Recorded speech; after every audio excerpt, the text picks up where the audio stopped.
ಮಹಾನಗರ ಬೆಂಗಳೂರು ಮಾಯಾನಗರಿಯಾಗಿ ಕಂಗೊಳಿಸ್ತಾ ಇದೆ.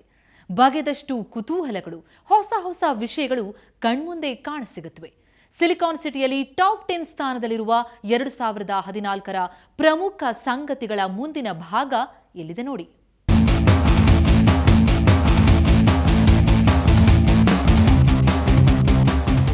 ಅಭಿವೃದ್ಧಿಯತ್ತ ದಾಪುಗಾಲಿಡುತ್ತಾ ಬಹುತೇಕ ಮಹಾನಗರಗಳ ಸ್ಥಿತಿ ಎಲ್ಲಿಗೆ ಬಂದು ನಿಂತಿದೆ ಅಂದರೆ ನಿಲ್ಲಲು ಕೂಡ ಸ್ಥಳಕ್ಕಾಗಿ ತಡಕಾಡುವ ಇಕ್ಕಟ್ಟಿನ ಸ್ಥಿತಿ ಸೃಷ್ಟಿಯಾಗಿದೆ. ಇಲ್ಲಿ ಬೃಹತ್ ಬೆಂಗಳೂರಿನ ಸ್ಥಿತಿ ಕೂಡ ಇದಕ್ಕಿಂತ ಭಿನ್ನವೇನಿಲ್ಲ.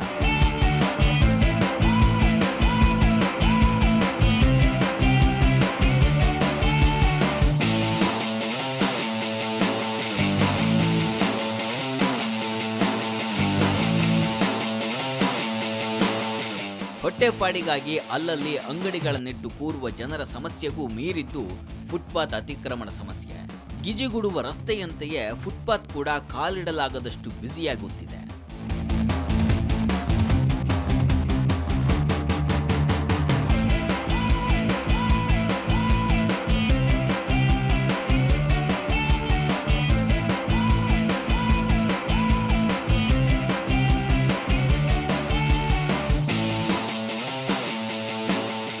ಆದರೆ 2014ರಲ್ಲಿ ಹೈಕೋರ್ಟ್ ಈ ಕುರಿತಂತೆ ಸರ್ಕಾರಕ್ಕೆ ಚಾಟಿ ಬೀಸಿದೆ. ಅತಿಕ್ರಮಣವಾಗಿರುವ ಪಾದಚಾರಿ ಮಾರ್ಗಗಳನ್ನು 3 ತಿಂಗಳಲ್ಲಿ ತೆರವುಗೊಳಿಸುವಂತೆ ಆದೇಶ ನೀಡಿದೆ. ಅವೈಜ್ಞಾನಿಕ ಹಾಗೂ ಸುಸ್ಥಿತಿಯಲ್ಲಿರದ ಪಾದಚಾರಿ ಮಾರ್ಗಗಳನ್ನು 6 ತಿಂಗಳಲ್ಲಿ ದುರಸ್ತಿ ಮಾಡಬೇಕು ಎಂದು ಬಿಬಿಎಂಪಿಗೆ ಸೂಚನೆ ನೀಡಿದೆ. ಜೆನಿಫರ್ ಪಿಂಟೋ ಅನ್ನುವವರು ಸಲ್ಲಿಸಿದ್ದಂತಹ ಸಾರ್ವಜನಿಕ ಹಿತಾಸಕ್ತಿ ಅರ್ಜಿಯ ವಿಚಾರಣೆ ನಂತರ ಕೆಲ ನಿರ್ದೇಶನಗಳನ್ನು ನೀಡಲಾಗಿತ್ತು.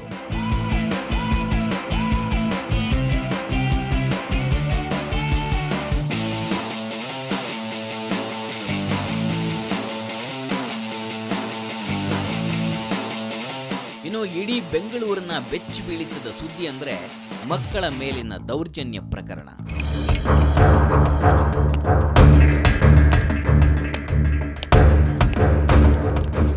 ಹೀಗಾಗಿ ಈ ಸುದ್ದಿಗೆ 5ನೇ ಸ್ಥಾನ ನೀಡಲೇಬೇಕು. ಶಾಲೆಗಳಲ್ಲಿ ಮಕ್ಕಳ ಮೇಲೆ ನಡೀತಾ ಇದ್ದಂತಹ ಲೈಂಗಿಕ ದೌರ್ಜನ್ಯಗಳ ದನಿ ಕೇಳಿ ಬಂದದ್ದು ವಿಬ್ಗಯಾರ್ ಶಾಲೆಯ ಪ್ರಕರಣದಿಂದ.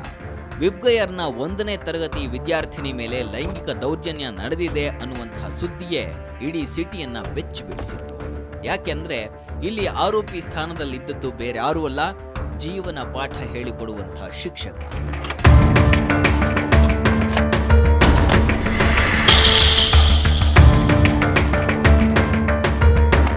ದುರಂತ ಅಂದ್ರೆ ಇದರ ಬೆನ್ನ ಹಿಂದೆಯೇ ಆರ್ಕಿಡ್ಸ್, ಕೇಂಬ್ರಿಡ್ಜ್ನಂತಹ ಪ್ರತಿಷ್ಠಿತ ಶಾಲೆಗಳಲ್ಲೂ ಲೈಂಗಿಕ ದೌರ್ಜನ್ಯದ ವರದಿಗಳು ಹೊರಬಿದ್ದಿವೆ. ಅಲ್ಲಿಂದ ಶಾಲೆಗಳ ಪೂರ್ವಾಪರದ ಬಗ್ಗೆ, ಅಲ್ಲಿಯ ಸುರಕ್ಷತೆಯ ಬಗ್ಗೆ ಪ್ರಶ್ನೆಗಳು ಎದ್ದವು.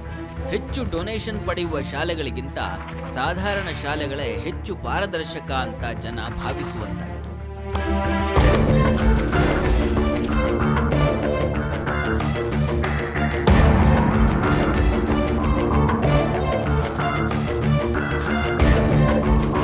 ಮಕ್ಕಳ ಮೇಲಿನ ಲೈಂಗಿಕ ದೌರ್ಜನ್ಯ ಜನವರಿ ಜೂನ್ 62, ಜುಲೈನಿಂದ 113.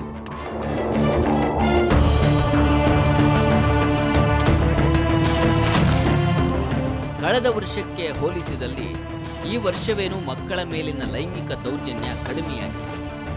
ದಾಖಲಾದ ಮಕ್ಕಳ ಮೇಲಿನ ಲೈಂಗಿಕ ದೌರ್ಜನ್ಯ ಪ್ರಕರಣಗಳಲ್ಲಿ ವರ್ಷದ ಆರಂಭದ ಮೊದಲರ್ಧದಲ್ಲಿ 62 ಪ್ರಕರಣಗಳು ದಾಖಲಾಗಿದ್ದರೆ ಜುಲೈನಿಂದ ಈಚೆಗೆ ಬೆಳಕಿಗೆ ಬಂದ ಪ್ರಕರಣಗಳ ಸಂಖ್ಯೆ 113.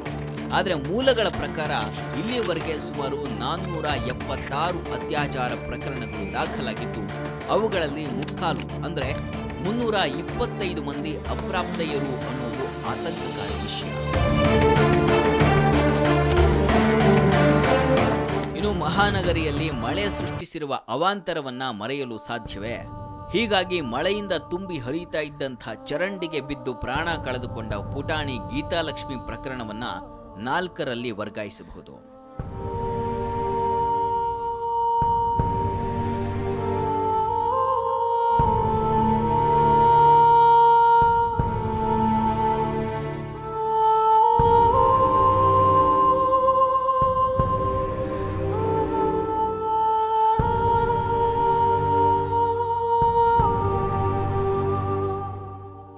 ಬೆಂಗಳೂರಿಗೆ ರಜೆ ಕಳೆಯೋಕೆ ಬಂದ ಪುಟ್ಟ ಹುಡುಗಿ ಗೀತಾಲಕ್ಷ್ಮಿ ಇಲ್ಲಿಯೇ ಹೆಣವಾದ್ಲು.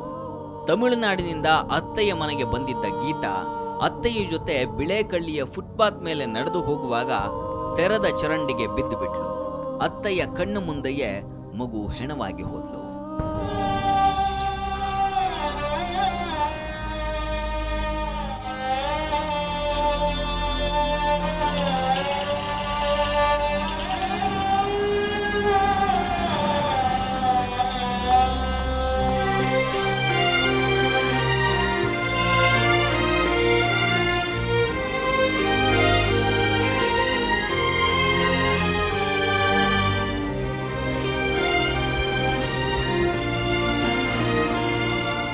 ಈ ಘಟನೆ ಬರೀ ಹೆತ್ತವರಲ್ಲಿ ಅಷ್ಟೇ ಅಲ್ಲ, ಇಡೀ ನಗರದ ಜನತೆಯ ಕಣ್ಣು ಒದ್ದೆ ಮಾಡಿತ್ತು.